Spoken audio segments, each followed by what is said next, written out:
I welcome everyone to this video. I'm Mr. Ish. Thank you for joining me here for an interesting one. Ignore this compound on the top, but look very generally over here. I have a compound which is in ketone. You can see it as such. R represents the rest of the molecule. I'm focusing on this particular part.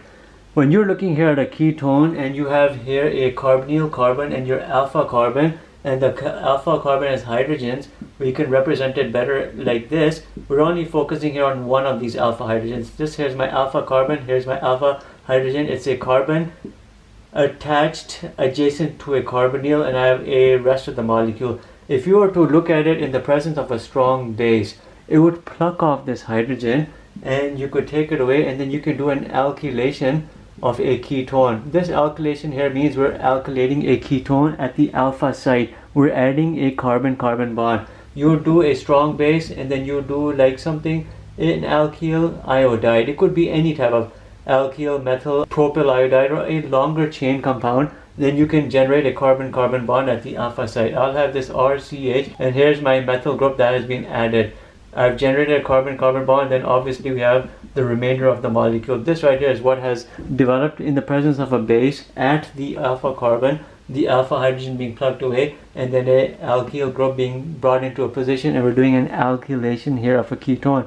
But the gist of this video is more at the focus of the alpha hydrogen, and we'll talk about it. In the presence of a strong base, this alpha hydrogen can be deprotonated and then a reaction can occur over there. Our focus is that you must have an alpha hydrogen because it will be acidic. Now let's talk about here this compound on the top.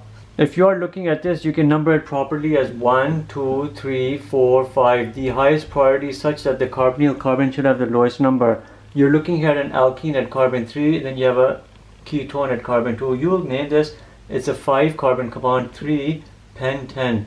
This En represents an alkene, then 2-on. The 2 here represents the carbonyl. At carbon number 2 is a ketone. 3-pentane 2-on is our compound. But when we're looking here at this compound, we're seeing 2 distinct alpha hydrogens.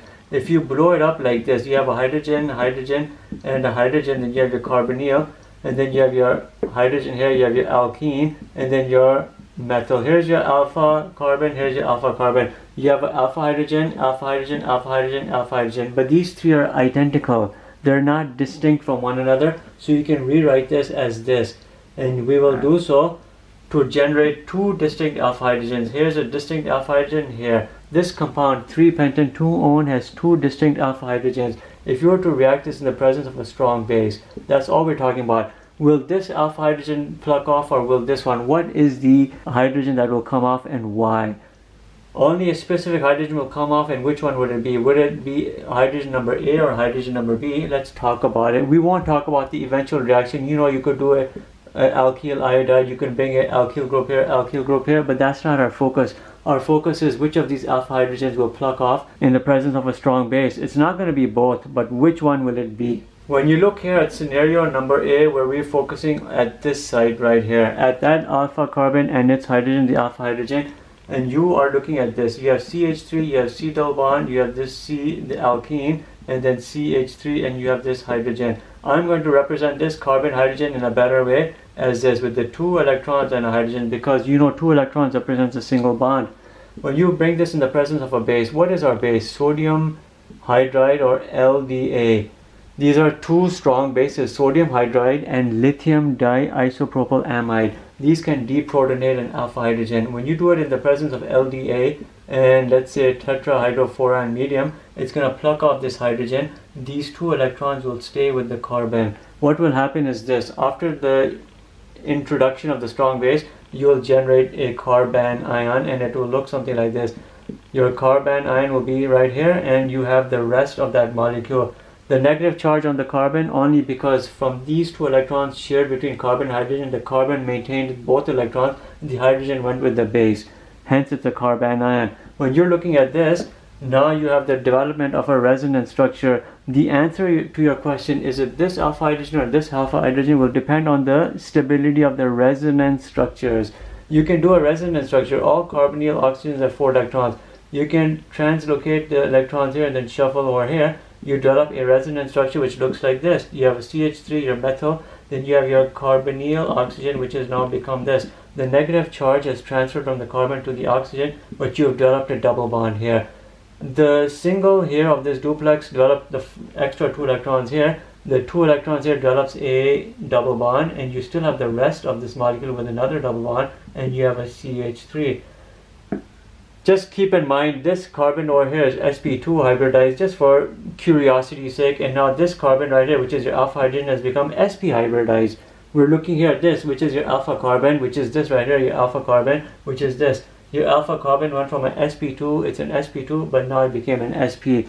But our relevance over here is related to the resonance structures. I've gone from something like this to like this, and I have a non-conjugated diene. What does that mean? It's an alkene, and you can spell it like this, E-L-L-E-N-E. Alkene is a situation such as this, where you have 2 adjacent double bonds with no single bond in between, and it's unstable. Why would it be unstable? Because these type of compounds have a natural bend to them based on their hybridization. When you bring an alkene into the picture, you eliminate this bend, or you reduce this bend, and you bring steric hindrance to that system which was already stable. And now the steric hindrance, by the virtue of the bends being lost, makes it unstable. You have here in scenario A the development of an alkene which is unstable because you are developing here a hybridized system, such as it's a non-conjugated or unconjugated diene. You lose your natural bends and it becomes unstable. The resonance structure over here for scenario A, where the alpha carbon, which is this one right here, is developing an alkene, is not stable, so you're not going to see this. Your basic answer why you want to see your reaction occur here, the base plucking of the hydrogen here, is the development of an unstable alkene. Let's look here at a case number B. In scenario or case B, we're looking at the alpha hydrogen right here. You know you can write as CH2, and here's my alpha hydrogen. Then you have the remainder of that molecule as you see. When you do this in the presence of a base, LDA, in tetrahydrofuran, I can re-represent this as your 2 electrons. The base will pluck the hydrogen and pull it away. These 2 electrons will retain with the carbon and develop a carbon ion. You have here a carbon, just for curiosity's sake, sp3 hybridized. You're looking at the carbon developing, which is like this. And then you also have your carbonyl oxygen here. You have your remainder of the molecule, and it looks like this. Now, what is the resonance structure that can develop over here?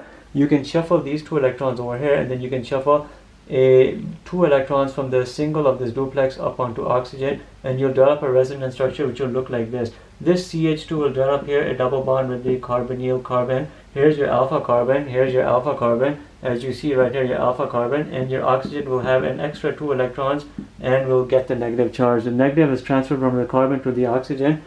By shuffling of electrons, you have the remainder of the molecules.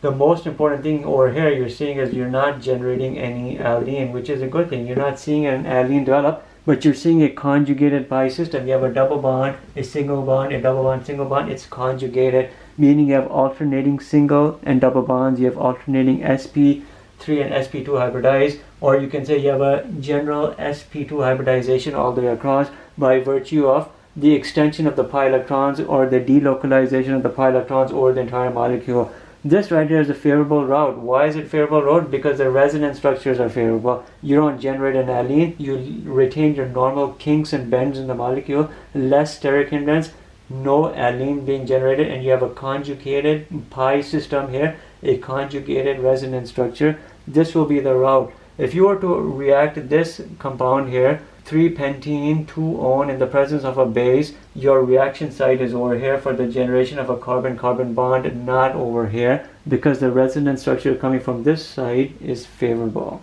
And that right there is the end of this video. Thank you.